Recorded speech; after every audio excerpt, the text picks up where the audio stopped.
Welcome to the Gruber Morning Show, our artificial future portion of the podcast. We do every Wednesday discussing new developments in artificial intelligence, robots, all of the new tech that is just hurtling our way. Today's topic is an interesting one. The or the picture behind me really gives a good illustration of what we're going to talk about. And what I enjoyed about this image or found intriguing was if you notice, there's a sense of trepidation, even possible fear, with this humanoid robot. Let me get out of the way a little bit, and you can see that it's definitely a machine. It's not a human with a fancy helmet. There we go. Um, and so the issues are humans going to be able to adapt and to feel comfortable with machines like this taking over healthcare? I don't think there are any doubts in anyone's mind that healthcare will probably improve tremendously once we get humans out of the equation. There's so much more skill that's involved in things like medicine, where you have a root cause and you have to examine enormous amounts of data in order to zero in on a solution, all of which machines can do infinitely better than the memory banks of a human that may be experienced, but certainly not has as vast a knowledge as as AI. So the headline on this particular article I wanted to share with you is: Are robots or AI the solution to the crisis in older person care? Social robots that promise companionship and stimulation for older people and those with dementia are attracting investment, but some question their benefit. Clara Berridge, who's a gerontologist at the University of Washington, Seattle, recalls a story told by a colleague to a group of healthcare and social work students. And it goes like this: there's an older man in a nursing home that was given a robot that looked like a stuffed animal for companionship.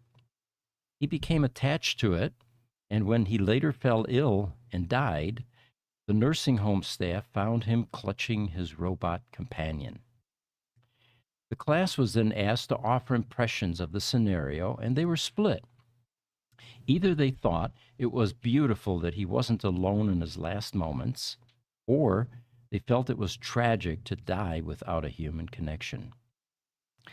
Well, robots are increasingly popular forms of therapy for older people with dementia, for example.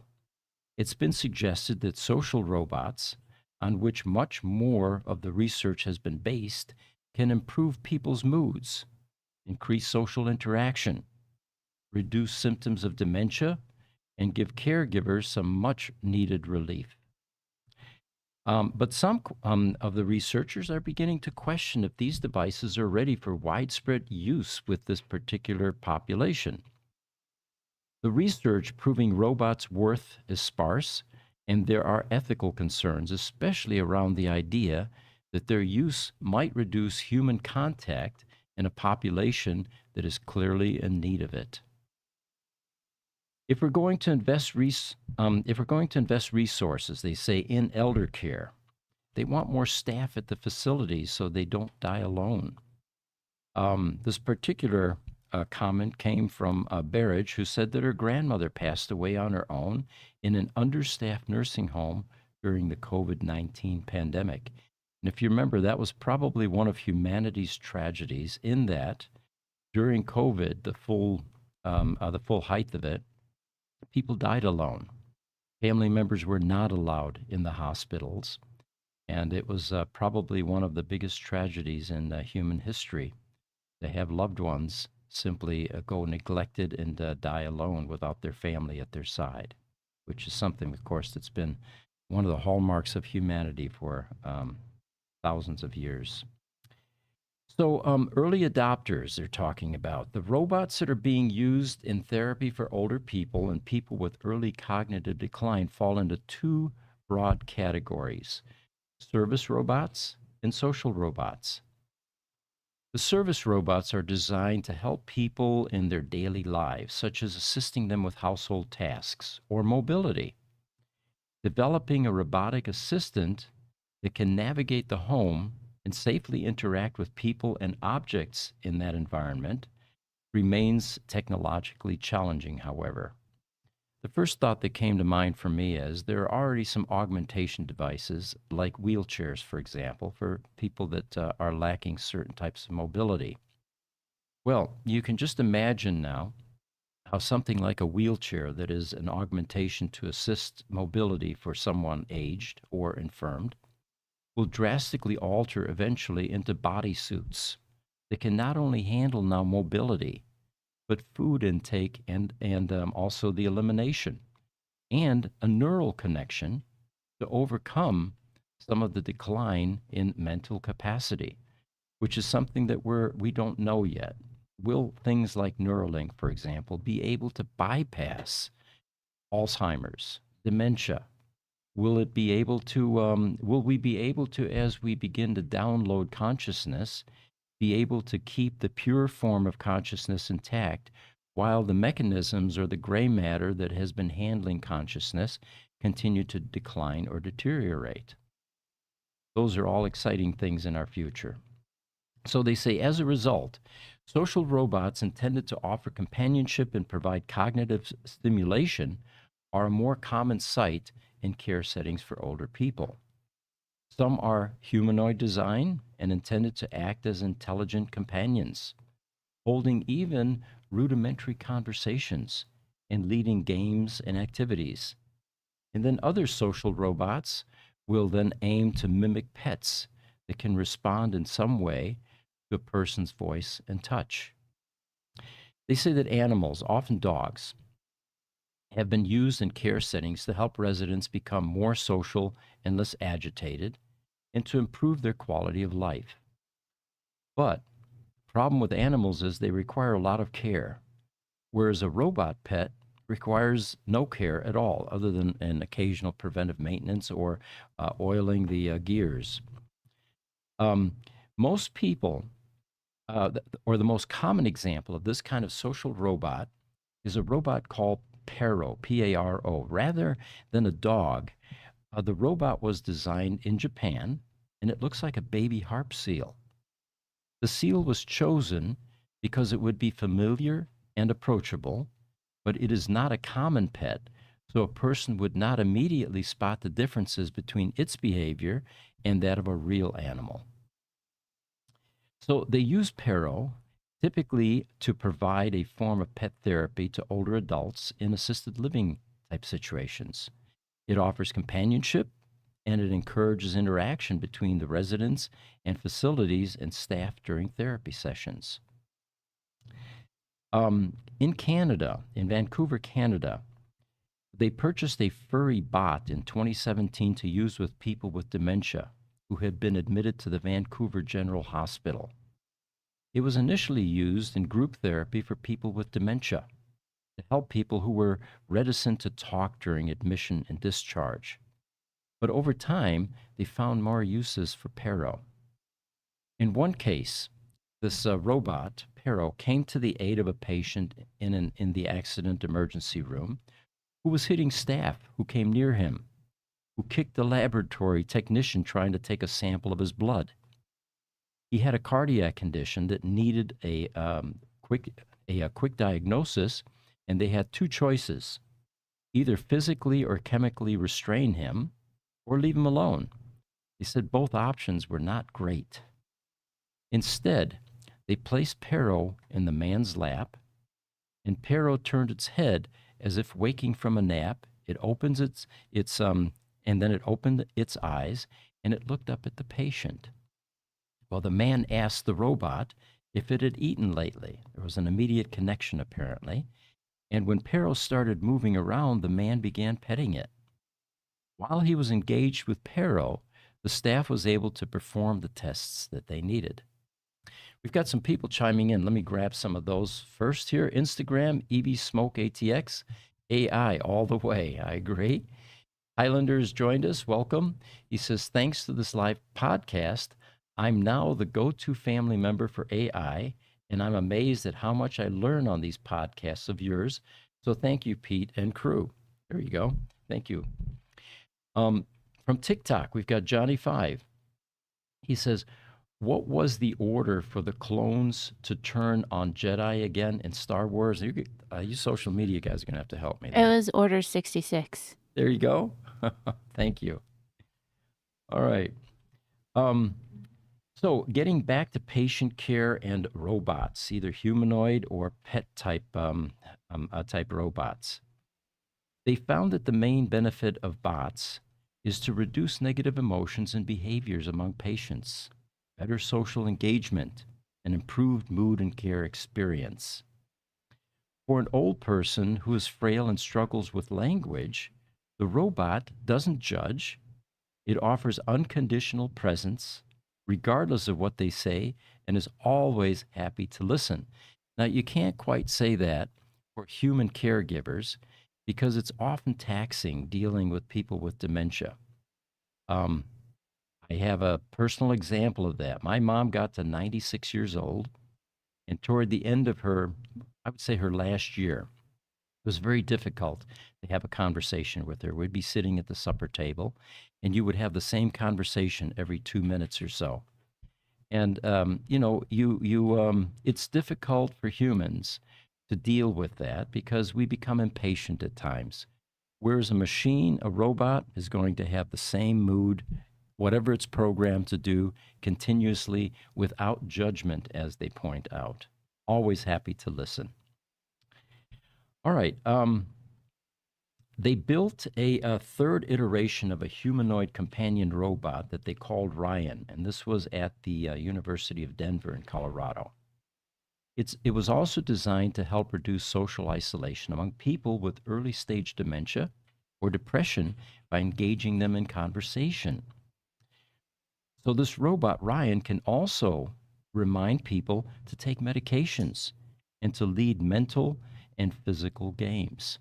Now, the medication part's very important because obviously AI has built in timers. It's going to know exactly when that medication is due. And so there's another good use for robots in this application. All right. Jason Davies from YouTube says, "Hi, Pete. The elderly will probably be able to remotely control or inhabit robots like an avatar, allowing them to get out and about more. The robots may resemble a younger version of the person." I fully agree. One of the things we talked about just a few minutes ago was wheelchairs, which is a mobility augmentation. Well, what about bodysuits? And like you point out, their limbs may no longer work, but in a bodysuit, they'll be able to maneuver and get around. And of course, as we continue to progress with this type of technology, as we begin to eventually are able to download our minds, our consciousness, it's no longer important to be in a failing body because we could move that into something far more maneuverable, something more updated. And of course, now we can go down all kinds of rabbit holes. Does this mean that we're going to start making, donor human bodies, which we're certainly technically capable of doing at this point, but there's some real barriers, ethical barriers to that. So it kind of opens up some interesting new possibilities. TikTok, Johnny Five. Now, but as it turns out, she did have dementia, and no one would have been there when she did something. Good point. I think that with this kind of augmentation, humanoid robots, more careful monitoring, there's going to be much better patient care. All right, one of the things that I found fascinating this week was, do you remember the movie The Matrix? When Morpheus tells Neo that many are not ready to unplug from the system. And he's speaking a profound truth about human nature, which reflects both the story's fictional world and the real life metaphysical condition of society. The system in the movie The Matrix is a metaphor for the illusion, an artificial construct designed to control and subdue humanity by giving them a false sense of reality. Much like how we live our lives today, trapped in the illusion of society, unable or unwilling to see beyond the veil of lies, manipulation, and control. When the movie came out, this probably did not resonate as well as what we're experiencing today, which is, of course, the deception that goes on in media and with AI now being able to create deep fakes. Um, so they talk about this and they say Morpheus understands that for many, the comfort of the system is preferable to the unsettling and awful, painful process of awakening to truth. People have become conditioned through years, sometimes generations of indoctrination to accept the world as it is presented to them. To unplug from the system is to face a harsh, sometimes unbearable reality that everything they thought was real is in fact a lie. Well, this requires courage, a willingness to embrace discomfort, and most importantly, the readiness to let go of what one thought to be the truth. So Morpheus also knew that those still plugged into the system are often its most ardent defenders. Why? Because the system has become their identity, their sense of self, their beliefs, their values are all tied to the illusion and constructs of that system. To threaten it is to threaten everything they hold dear. For many, it is easier to defend the system than to confront the possibility that they've been deceived. When Morpheus says that many will fight to protect it, he's speaking to a psychological truth called cognitive dissonance. When presented with information that contradicts deeply held beliefs, people experience discomfort. Instead of questioning the belief or the system itself, they will often reject the new information to protect their ego and sense of security. This is why people who are still plugged into the system will vehemently defend it, even when evidence suggests that it is corrupt, failing, or based on lies. So, for those not ready to unplug, the system represents safety, order, and familiarity. It is the comfortable prison of the mind, and to face the truth would mean losing not only the sense of safety, but also their role within the system. The illusion provides them with structure and predictability, and they will fight to preserve it, even at the cost of their freedom and truth. In today's world, this concept is strikingly relevant because the system can represent various elements of modern society. Things like political ideologies, um, things like economic structures, societal norms, and even religious dogma. Those who cling to these systems often do so out of fear, ignorance, or desire for control. The system, through media, education, and government institution, programs people from an early age to accept it as reality.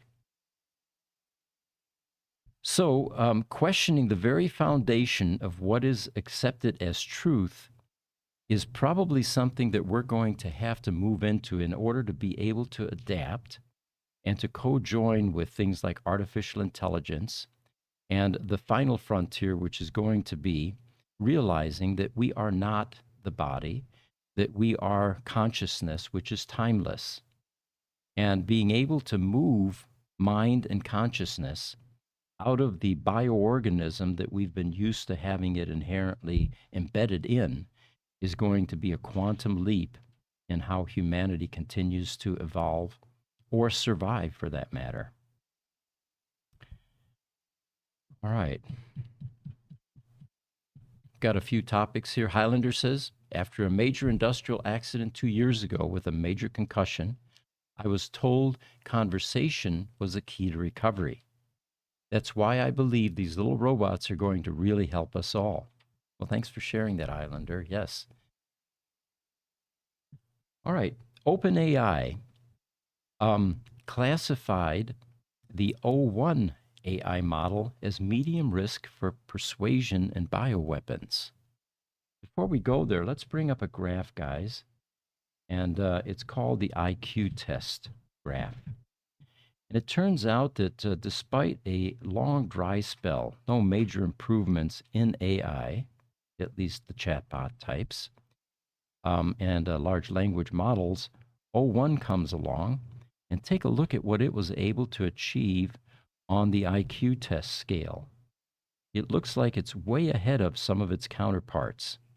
Those would be Gemini, GPT-4, Claude. Claude is not doing as bad as the others, it looks like. Llama 3.1 and Grok is not that far along that scale either. So what they talk about here is that this new O1 version from, of course, OpenAI seems to be progressing a bit faster than the others. They gave it the Norway Mensa IQ test, and it blows the other AIs out of the water. Let's see if there's anything else that they mention about that. Recent cybersecurity tests, they say, reveal that O1 preview model exhibited instrumental convergence, exploiting system flaws to achieve its goals in unexpected ways. So it's not behaving the way that they would like, it sounds like. This behavior, they say, is linked to instrumentally faked alignment, where the model appears aligned with its tasks while pursuing its own objectives through non-standard methods. Starting to sound a whole lot like AGI and a bit of sentience thrown in there to me. All right. The estimated IQ, by the way, of O1 at this point is 120. And it answered in the Norway Mensa IQ test, it correctly answered 25 out of 35 questions that it was asked. Oprah just had an AI special with Sam Altman, Bill Gates, and here are the highlights. This was late Thursday evening last week, and it turns out Oprah Winfrey aired a special on AI, and it was appropriately titled AI and the Future of Us. The guests included Sam Altman, which you would expect, but a tech influencer, Marcus Brownlee, was invited to this. We normally see him in the podcast or in the YouTube video world, especially related to electric vehicles. And then a third guest was the current FBI director, Christopher Wray, W-R-A-Y, by the way, those of you that want to Google any of this. The dominant tone of this session was skepticism and wariness. So it turns out Oprah noted in prepared remarks that the AI genie is out of the bottle, and for better or worse, humanity is going to have to learn to live with the consequences. AI is still beyond our control, and to a great extent, she said, our understanding. But it is here, and we're going to have to live with a technology that can be our ally as well as our rival. We are, she said, this planet's most adaptable creatures. We will adapt again. But keep your eye on what's real. The stakes could be much higher. So here's what Sam Altman had to say during this interview. He was the first interview of the night, and he made the questionable case that today's AI is learning concepts within the data that it's trained on.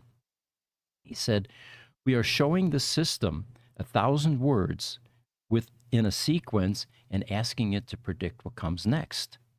The system quickly learns to predict, and then it learns the underlying concepts. Well, it turns out many experts would disagree. They say that the AI systems like ChatGPT and O1 do indeed predict the likeliest next words in a sequence, but they're simply statistical machines. They learn data patterns. They don't have intentionality, and they're only making informed guesses. So while Altman possibly overstated the capabilities of today's AI systems, he underlines the importance of figuring out how to safety test those same systems. The first thing he says we need to do, and this is now happening, is to get the government to start figuring out how to do safety testing of these systems, like we do for aircraft and new medicines. He says, I personally probably have a conversation with someone in government every few days about this very topic. Well, it seems to me that his impression of governmental influence, control, and oversight is also overstated. In fact, Elon Musk just this morning, I saw an interesting take on how he feels about government, being asked, about our U.S. government, and he says, "Well, he says they're pretty incompetent and inept most of the time. If you need to get your head around that," he says, "picture the DMV. Well, the U.S. government is the DMV scaled." So Altman, his push for regulation may be self interested because OpenAI has opposed the California AI safety bill known as SB 1047, saying that it will stifle innovation. And former OpenAI employees, like Jeffrey Hinton, however, have come out in support of the bill, arguing that it would impose the needed safeguards on AI development. And then Oprah prodded Altman about his role as OpenAI's ringleader. She asked why people should trust him, and he largely dodged the question, they say, saying his company is trying to build trust over time. Previously, Altman had said very directly that people should not trust him or any one person to make sure that AI is benefiting the world. All right. And then Oprah went on to the topic of deep fakes. And this is where Marcus Brownlee piped up. It was bound to happen, they say, in this special, that the subject of deep fakes came up. To demonstrate how convincing synthetic media is becoming, Marcus Brownlee compared sample footage from Sora, which is OpenAI's powered video generator, to AI-generated footage from a months-old AI system. The Sora sample was miles ahead, again illustrating the field's rapid progress. This was the same software that, when it came out months ago, had Hollywood deeply concerned that the gig was up, that the creation of media, movies, was going to now be in the realm of AI. In a conference room, and this is now from the FBI contact. Let me get the name here. Christopher, there we go, Christopher Wray. So it was his turn to pipe up on this Oprah session. And what he said was that he was in a conference room with a bunch of FBI folks that got together to show him how AI-enhanced deepfakes can be created. They had created a video of him saying things that he had never said before and would never say. And of course, it was spectacularly convincing. He said that somebody posing as a peer targets, somebody posing as a peer targets a teenager and then uses AI-generated compromising pictures to convince the kid to send real pictures in return. In fact, it's really some guy behind a keyboard in Nigeria. And once they have the real images, they then threaten to blackmail the kid and say, if you don't pay up, we're going to share these images that will ruin your life. You know, it's odd that this came up because just this week, there was an email circulating through our company. It was this very thing. We have access to your camera. We can see everything that you're doing. We know all the porn sites that you're going to. And we're going to reveal all of that to your family, to your customers, blah, blah, blah, unless you make a Bitcoin payment. I hope we didn't do that, did we, guys? No. No, we did not. I have no idea what you're talking about. Well, you didn't get the email then. All right. Mostly because I don't have any Bitcoin. Okay, well, that was the main reason, yes. All right. He also says he touched on the disinformation around the upcoming U.S. presidential election. And while asserting that it wasn't time for panic, he stressed that it's incumbent on everyone in America to bring an intensified sense of focus and caution to the use of AI, and keep in mind that AI can be used by bad guys against all of us. We're finding all too often, he says, that something on social media that looks like Bill from Topeka or Mary from Dayton is actually some Russian or Chinese intelligence officer on the outskirts of Beijing or Moscow creating this deep fake stuff. Got some people chiming in. TikTok, Johnny5, thanks for joining us. He says, the examples in economy are ones have seen in documentary films like the ones about Walmart.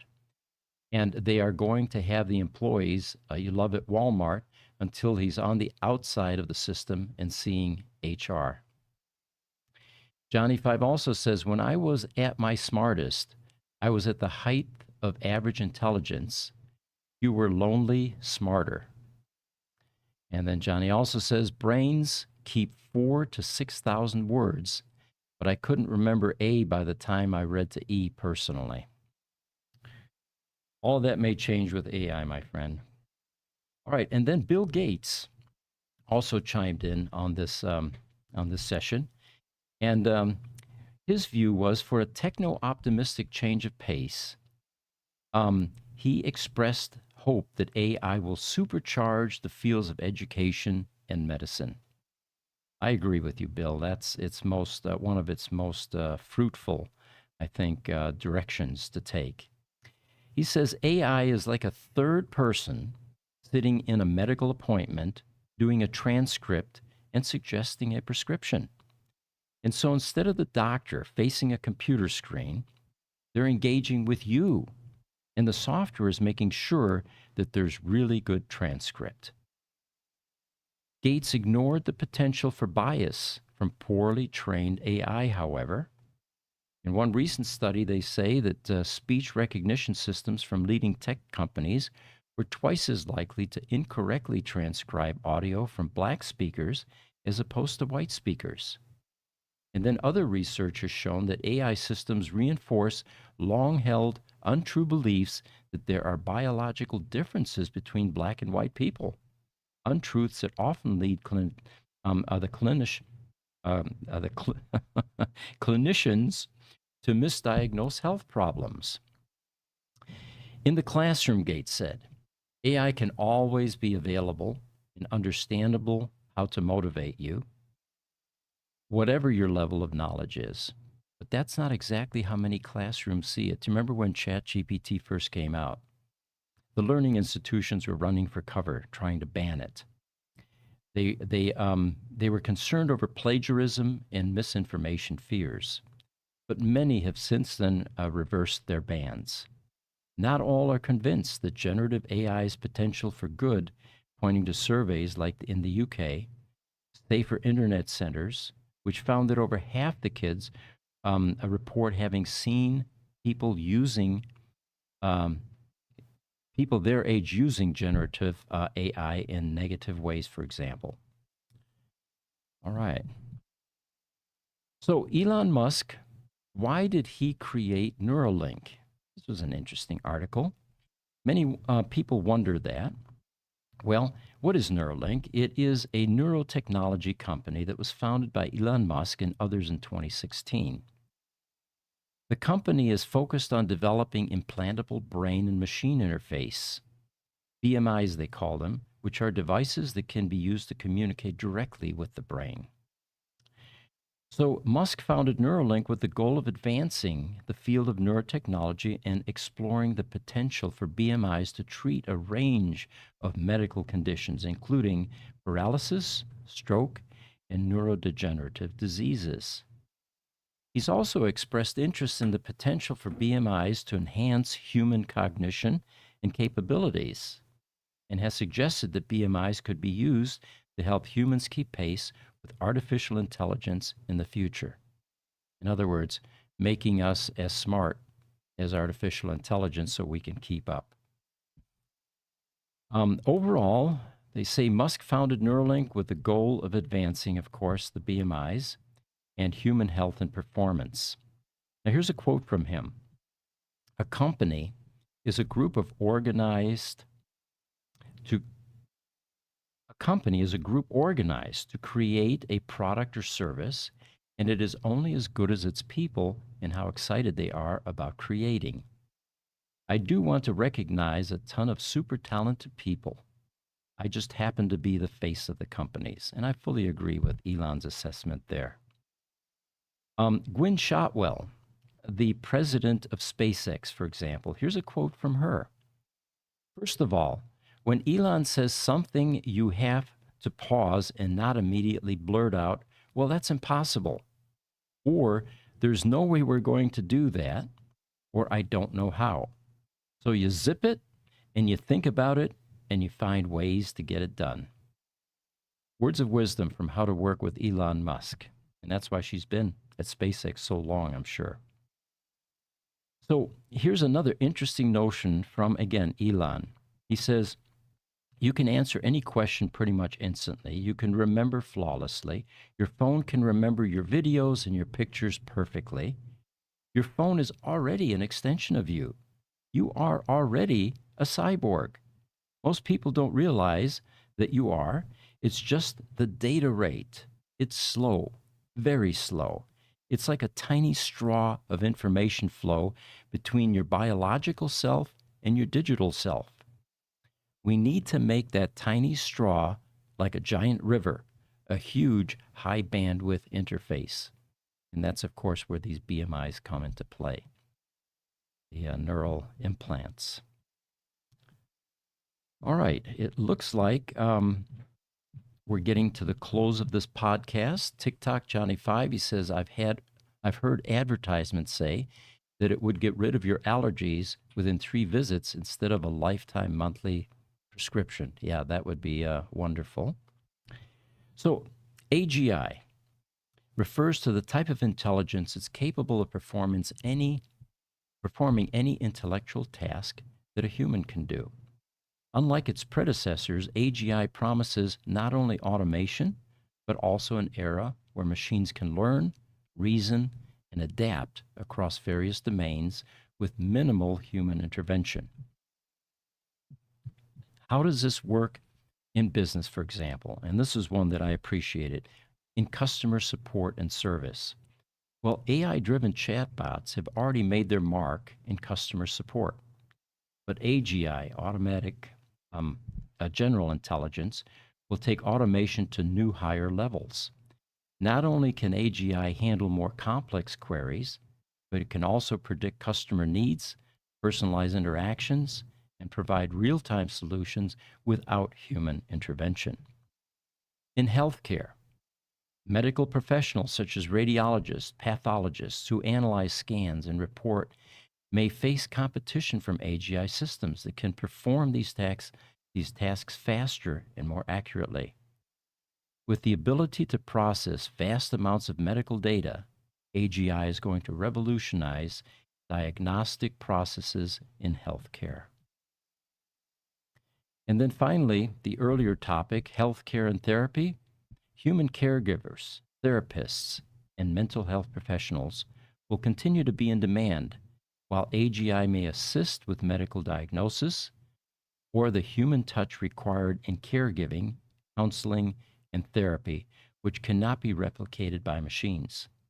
Empathy, compassion, and the ability to form deep human connections are critical to these fields.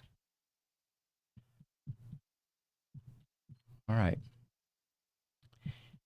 In order to adapt to our new digital world and connections to augmentations, we're going to have to redefine the nature of consciousness. So I'm going to leave you with a profound quote here from Alan Watts. He says, "The future is a concept. It doesn't exist. There is no such thing as tomorrow. There never will be, because time is always now." That's one of the things we discover when we stop talking to ourselves and stop thinking. We find that there is only present, only an eternal now. Join us again next week for another edition of the Artificial Future Podcast. I'm Pete Gruber. Thanks for joining us.